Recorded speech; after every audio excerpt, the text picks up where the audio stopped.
중학생들에게 설문조사를 보내봤습니다. 6.25 전쟁이 몇 년도에 있었습니까? 모른다라는 아이들이 42%예요. 그리고 이게 남침인지 북침인지 모른다. 이것도 30%. 만약에 전쟁이 난다면 당신은 어떻게 하겠습니까? 해외 도피를 통하여 전쟁에 참여하지 않겠다. 45%예요. 결국 우리가 호국보훈의 달 6월을 시작하면서 맞이하는 첫 번째 사건은 뭐냐면 꼭 기억해야 되는데 점점 다음 세대는 기억할 것들을 기억하지 않고 있다는 사실입니다.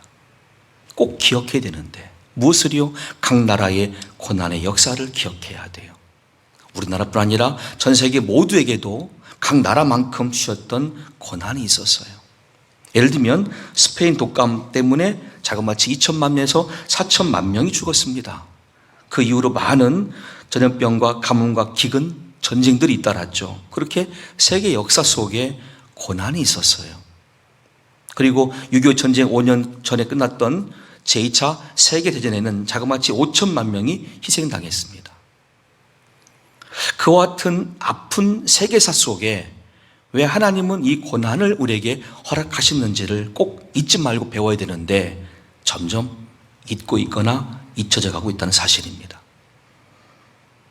우리는 고난이 주어진 이유를 잊지 말고 알아야 됩니다. 예레미야가 3장 33절로 39절입니다. 주께서 인생으로 고생하게 하시며 근심하게 하심은 본심이 아니시로다.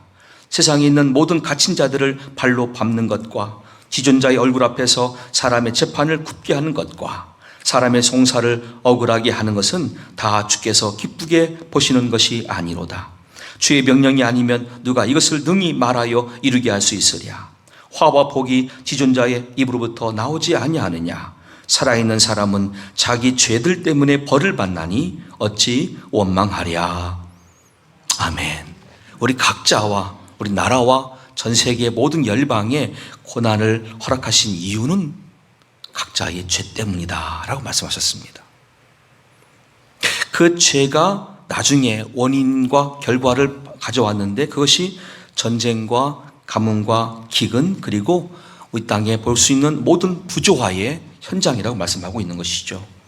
죄가 무엇입니까? 헬라어 하마르티아라고 하는 단어는 우리에게 하나님이 활과 화살을 주신 다음에 각자에게 소명 속에 관역을 맞추라 명하셨을 때 각자에게 쏘아야 될 관역이 아니라 다른 곳을 향할 때 이것을 죄라라고 정해 주었습니다. 이것은 욕심 때문입니다. 에덴 동산의 아담과 하와를 보십시오. 원래 하나님은 그들에게 활과 화살을 주셨습니다. 이 에덴 동산을 다 다스려라.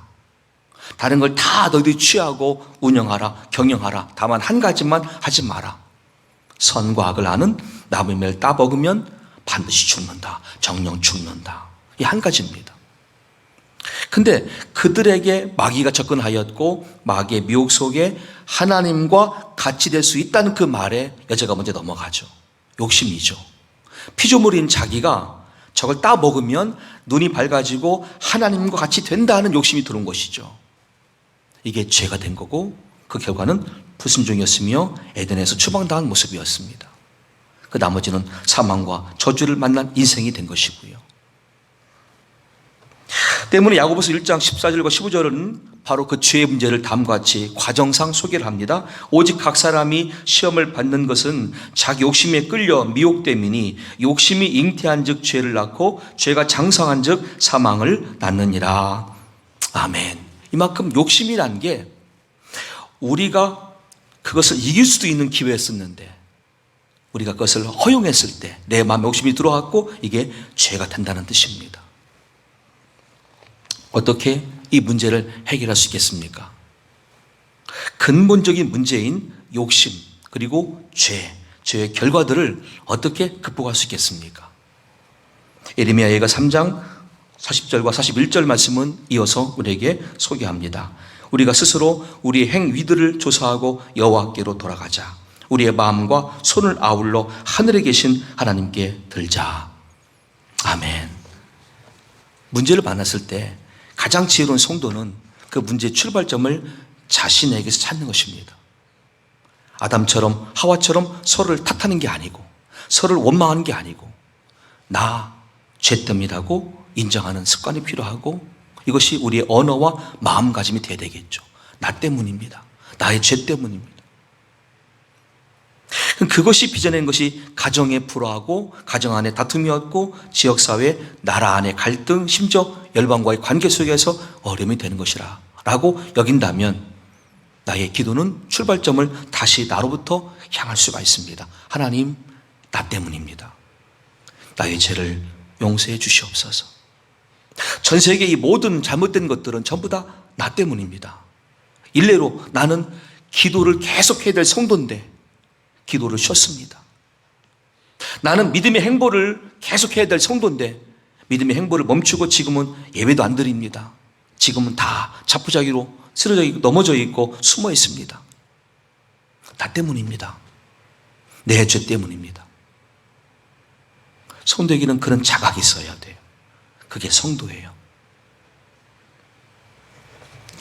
우리에게 호세아 6장 1절로 3절은 초대하기를, 오라 우리가 여호와께로 돌아가자. 여호와께서 우리를 찢으셨으나 도로 낫게 하실 것이요 우리를 치셨으나 싸매어 주실 것입니다. 여호와께서 이틀 후에 우리를 살리시며 셋째 날에 우리를 일으키시리니 우리가 그의 앞에서 살리라. 그러므로 우리가 여호와를 알자. 힘써 여호와를 알자. 그의 나타나심은 새벽빛같이 어김없나니 비와 같이 땅을 적시는 늦은 비와 같이 우리에게 임하시리라 하니라.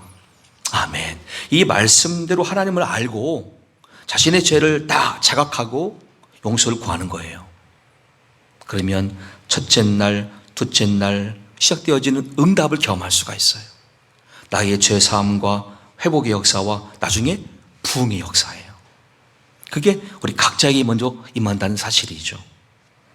역대하 7장 13절과 14절은 이제 각자의 처한을 넘어서서 우리가 그렇게 기도하고 회개할 때 그 땅이, 그 나라가 회복됨을 다음과 같이 약속해 주셨습니다. 혹 내가 하늘을 닫고 비를 내리지 아니하거나, 혹 메뚜기들에게 토산을 먹게 하거나, 혹 전염병이 내 백성 가운데 유행하게 할 때에 내 이름으로 일컫는 내 백성이 그들의 악한 길에서 떠나 스스로 낮추고 기도하여 내 얼굴을 찾으면 내가 하늘에서 듣고 그들의 죄를 사하고 그들의 땅을 고칠지라. 아멘. 출발점은 나로부터입니다. 그랬더니 하나님께서는 그 나로부터의 기도를 들으시고 자신의 심정에서 회복과 자신의 가정의 회복과 나중엔 나라 차원의 그 땅 전체의 회복을 약속해 주셨어요.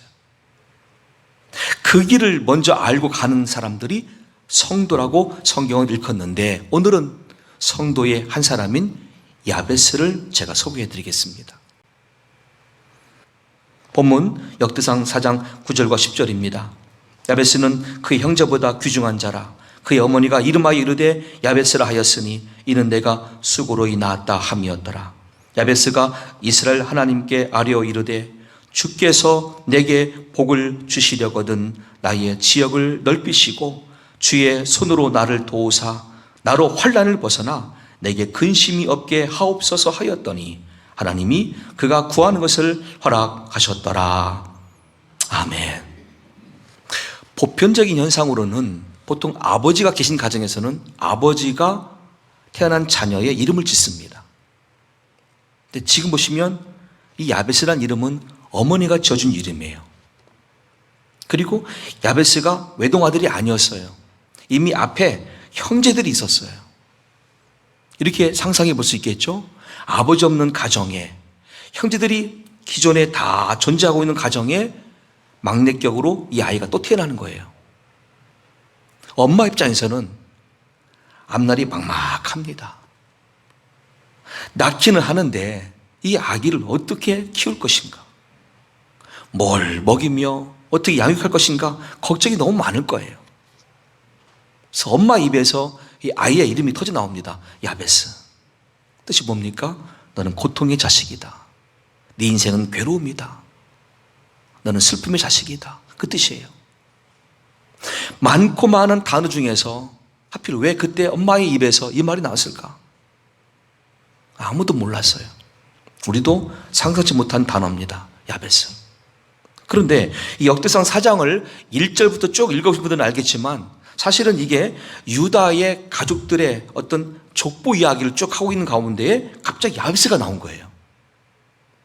그 무슨 말이냐면 그 당시 야베스는 엄마로부터 그렇게 험난한 인생을 야구받고 네 이름은 고난이다, 네 인생은 슬픔이다, 네 인생은 이제부터 어려움 연속이다 이렇게 이름받은 사람이었지만 성경에서는 이 사람의 인물됨과 그 사람의 존재와 그 사람의 어떤 내용상의 문제가 다른 가문을 뛰어넘어서 주목을 받을 수 있는 요소가 있다는 것이죠.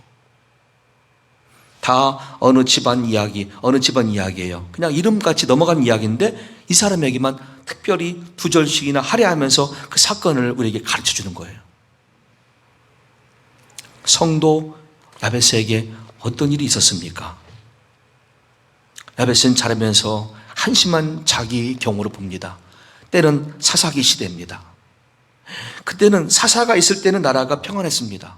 사사가 죽으면 금방 또 우상 숭배하며 다른 나라로부터 전쟁을 당합니다. 침략을 당합니다. 빼앗깁니다. 도망쳐야 됩니다. 죽임당합니다. 이산 가족이 됩니다. 가정도 또 이사가야 됩니다. 이렇게 불확실한 때였기 때문에 자신의 가정만 아니라 나라 전체가 어려움 가운데 있을 때에 야베스는 말하는 것이죠. 야, 내 이름 같은 현실이다. 내가 살아가는 우리나라 현실이 어쩌면 내 이름 같을까? 고난의 연속이고 슬픔의 연속이고 계속해서 어려움만 가중되는 현실이구나. 그런데 야베스는 한 가지 특별한 것을 시작하는 거예요. 그는 그 환경 속에서 다음같이 고백을 하기를 하나님은 나의 주인이십니다 라고 외치기 시작해요. 이스라엘의 하나님은 나의 주님이십니다. 곧 하나님은 나의 주님이십니다. 그 뜻이에요. 하나님은 내 인생의 주인이십니다. 아니, 현실은 고난과 슬픔과 어려움의 연속이지만 하지만 그 속에서 야베스는 특별하게 고백을 시작하는 거죠. 하지만 하나님은 지금 나의 인생의 주인이고 우리 나라의 주인이시고 세상 모든 역사의 주인이십니다. 이후에 다윗은 역대상 29장 11절부터 13절까지 만유의 주 하나님을 다음같이 찬양합니다.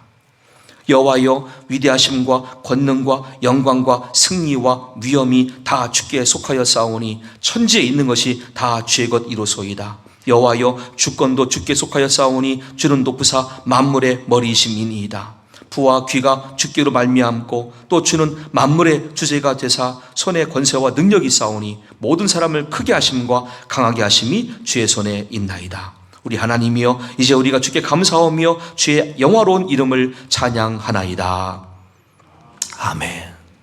인간의 태어나서 죽을 때까지 또 죽음 이후 영원한 시간까지를 주관하시는 주인이 창조주 하나님이십니다. 이 고백이 다윗의 고백과 찬양이에요. 그런데 이 사실을 먼저 사람인 야베스가 안 거예요. 하나님, 내 인생의 주인이십니다. 우리 모든 인류의, 우리 모든 세상의, 모든 이 땅 위에 모든 사람들의 주인 되십니다. 두 번째, 그는 다음과 같이 고백합니다. 그렇다면 나의 주인, 나에게 허락되어지거든 복을 달라고 간청하는 거예요. 맞습니다. 우리는 허락되어진 상황을 사는 거예요. 하나님에 의해서 주어진 상황이지 우리가 먼저 제시를 하거나 요구하거나 명령할 수 없는 피조물일 뿐이에요.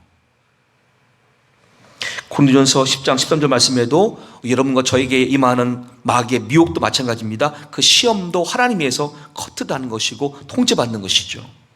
사람이 감당할 시험 밖에는 너희가 당한 것이 없나니 오직 하나님은 미쁘사 너희가 감당하지 못할 시험 당함을 허락하지 아니하시고 시험 당할 즈음에 또한 피할 길을 내사 너희로 능히 감당하게 하시느니라. 아멘. 마귀는 모든 것을 막 시험합니다. 우리 유혹합니다. 미혹합니다. 하나님은 통제하세요.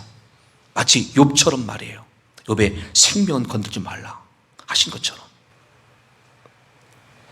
그리고 모든 성도에게 주시는 약속은 요한계시록 19장 6절로 8절입니다. 또 내가 들으니 허다한 무리의 음성과도 같고 많은 물소리와도 같고 큰 우레소리와도 같은 소리로 이르되 할렐루야 주 우리 하나님 곧 전능하신 이가 통치하시도다. 우리가 즐거워하고 크게 기뻐하며 그에게 영광을 돌리세. 어린 양의 혼인 계약이 이르렀고 그의 아내가 자신을 준비하였으므로 그에게 빛나고 깨끗한 세마포 옷을 입도록 허락하셨으니 이 세마포 옷은 성도들의 옳은 행실이로다 하더라. 아멘. 어떤 분들은 구원의 확신을 스스로 자신감 있게 말할 때가 있어요. 나는 구원 받았습니다. 이렇게 다양한 성령의 은사가 있습니다. 좋습니다. 그게 자신의 영적인 자존감과 자신의 사명과 직분 현장에서 빛을 발할 수 있어요. 그런데 그게 만약에 믿음이 아닌 자기만의 불확실한 고백이라면 문제가 되는 거죠. 믿음을 기반으로 한 고백은 맞아요. 구원받은 성도의 고백 맞아요. 근데 믿음은 없는데 입으로만 나 구원받았네, 예수님 찬양, 예수님 찬양 하고 있으면 그 사람은 어떻게 되죠? 하늘나라를 허락받지 못하는 거예요. 재림의 주 예수님 앞에 우리 모두는 신부된 자격이죠. 그럼 예수님께서 신랑이십니다. 신랑이 허락하신 신부가 될 때만 올라갈 수 있는 거, 하늘나라로. 이것도 허락받아야 돼요. 근데 그 기준이 무엇입니까? 옳은 행실이래요. 이 옳은 행실은 내가 볼 때 옳다는 거 아니에요.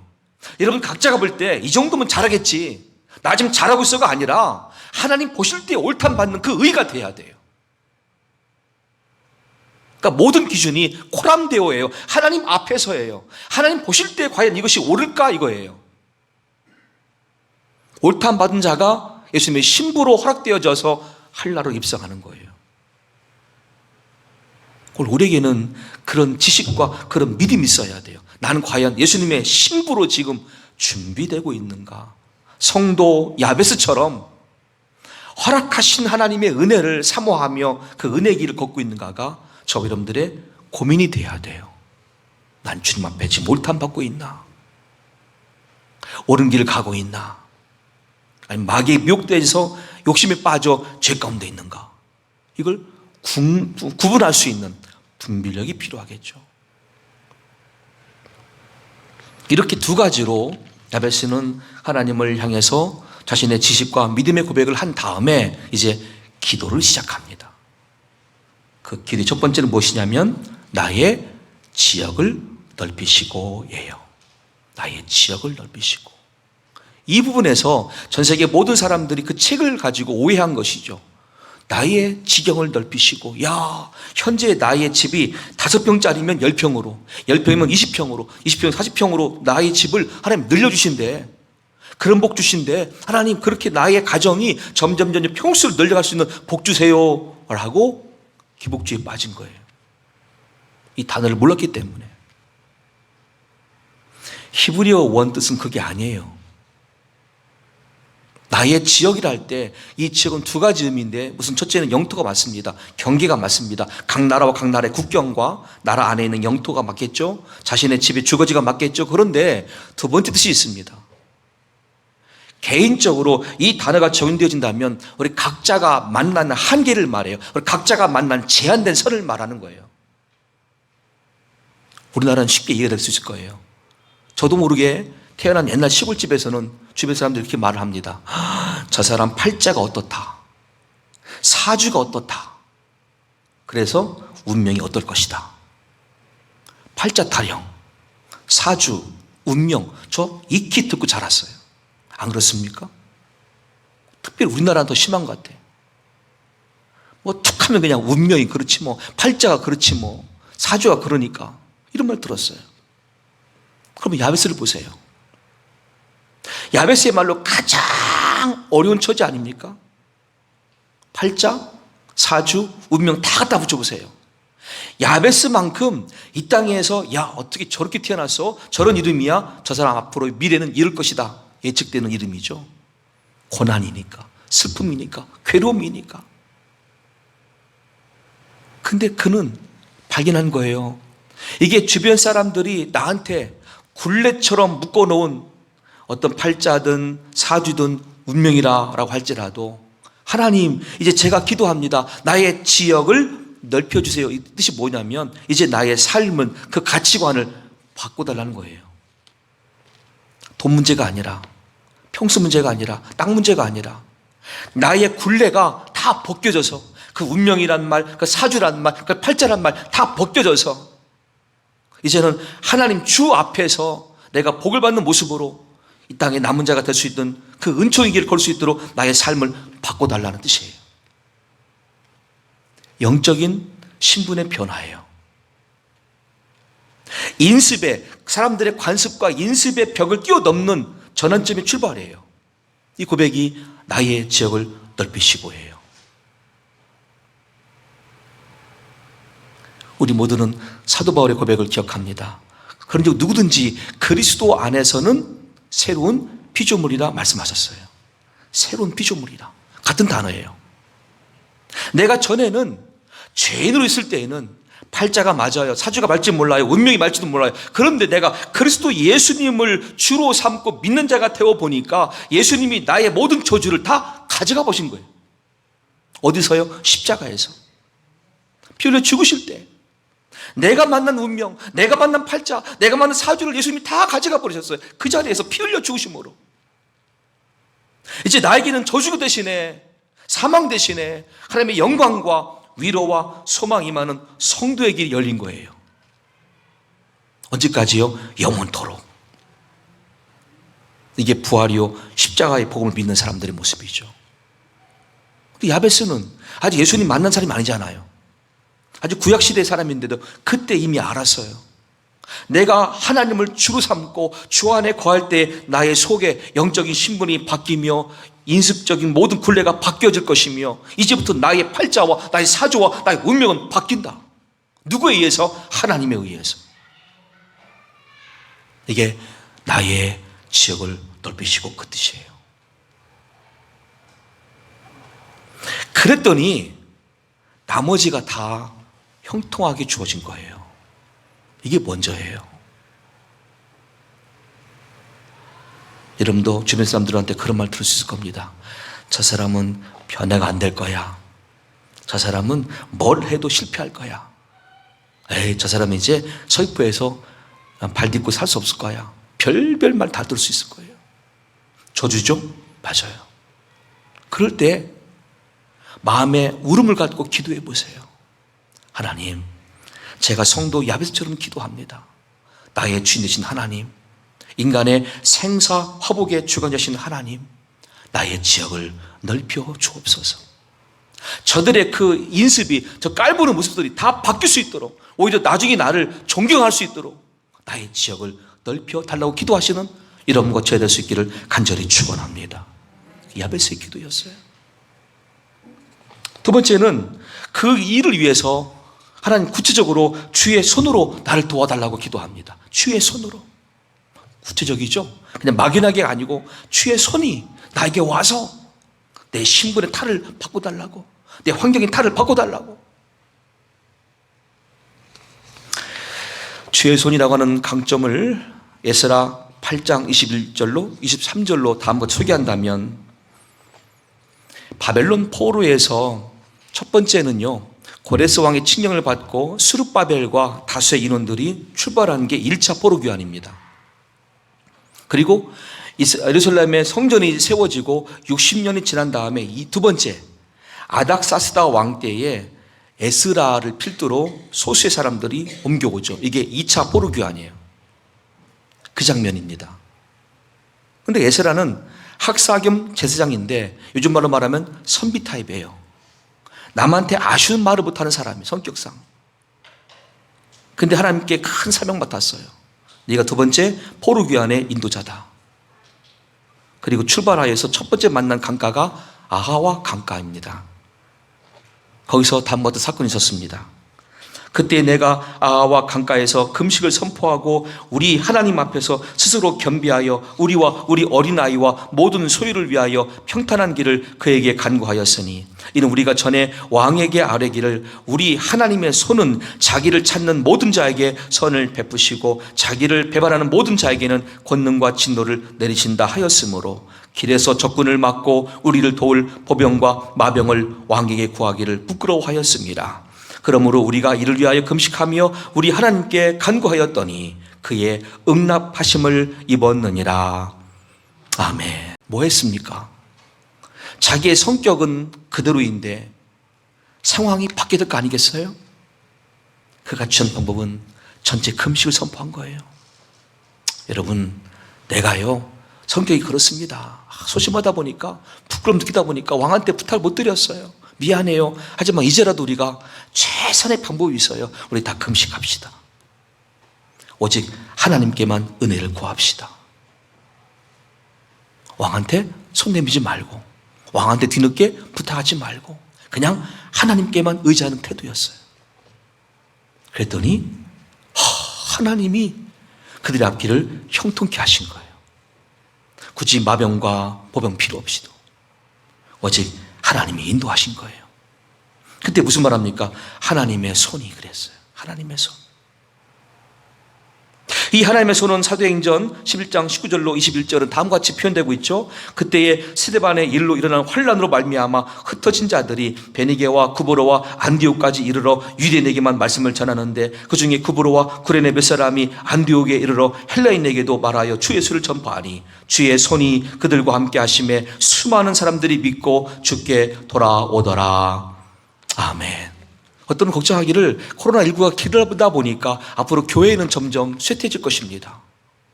목사님 각오하십시오. 예, 각오하고 있어요. 그런데 저는요 또 하나의 믿음이 있어요. 인간적인 걱정은 인정합니다. 그럴 수 있다는 거. 그런데 우리는 누굴 믿습니까? 창조주 하나님, 그리고 역사의 주권자 하나님을 믿는 성도예요. 우리는 구체적으로 하나님의 손을 믿는 거예요. 그 손이 우리와 함께 하시면, 주의 손이 우리 교회와 함께 하시면, 주의 손이 전 세계 모든 교회와 함께 하신다면 코로나19가 끝난 다음에도 다시 부흥케 하는 역사가 임할 줄로 믿습니다. 그게 사도행전 11장 말씀이에요. 자신들은 기도하고 복음만 전했어요. 이방인에게까지. 그랬더니 주의 손이 함께 하심에 더 수많은 사람들이 다 그 말씀을 듣고 믿고 주님께 회개하고 돌아오는 거예요. 막 각처마다 교회가 세워지는 것이죠. 누가 했어요? 주의 손이 했어요. 하나님이 하신 거예요. 물론 우리는 현실적인 조사와 데이터를 가지고 걱정할 수는 있어요. 이제 모이는 교회가 힘들 거예요. 교회 부흥은 요원한 꿈이 될 거예요. 등등. 저는 반대만 하고 싶어요. 그래요. 그것이 야베스가 만든 현실이라고 한다면 우리는 야베스처럼 기도하면 되잖아요. 우리의 지역을 넓히시고 그들의 판단, 그들의 걱정, 그들의 염려를 다 벗어날 수 있는 새로운 전환점을 허락하시고, 두 번째로 주의 손이 나를 친히 도우사, 주의 손이 우리 교회를 도우사, 주의 손이 전 세계 모든 교회와 함께 하사 다시 부흥케 하는 은혜의 딸을 허락해 주시옵소서. 우리 기도하면 되는 거예요. 그리고 세 번째 기도 제목이 이렇습니다. 환난을 벗어나 근심이 없게 해달라는 기도였어요. 이거는 갑자기 생뚱맞은 기도가 아니에요. 얼마나 나라 자체에 환난이 많은지, 자기 집안에 환난이 많은지 살 길이 없는 거예요. 먹고 살 것도 없고, 조금만 좀 먹고 조금만 정착하고 사람을 좀 낳고 양육할 수 있을 때 또 주변 나라가 와서 전쟁에 와가지고 또 뺏기고 또 죽임당하고, 이 모양 저면 또 흩어져야 되고, 그런 때였어요. 그러니까 평강이 그의 마음속에 아주 뼈묻힌 기도 제목이 된 거예요. 제발 평안하기를, 이 땅에 안정이 확보되기를. 또한 그 기도는, 그 마음의 제목은 앞에 민수기 6장 24절로 27절에 하나님께서 모세에게 명하셨죠. 이제 아론과 아론의 아들들 세워서 그들이 예배당에 오는, 성전에 오는, 회당에 오는, 성막에 오는 주의 백성들에게 다음과 같이 축복하라. 그 내용과 같아요.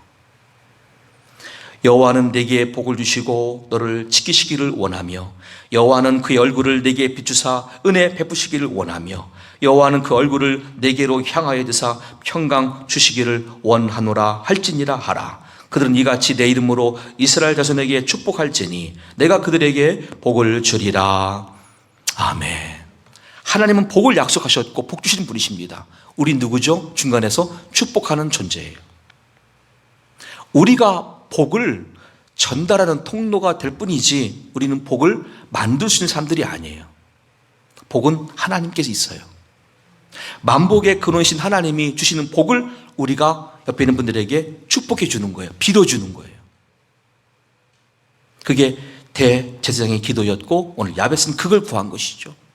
하나님은 그렇게 혼자 성도 야베스 개인의 기도를 물리치거나 외면한 분이 아니세요.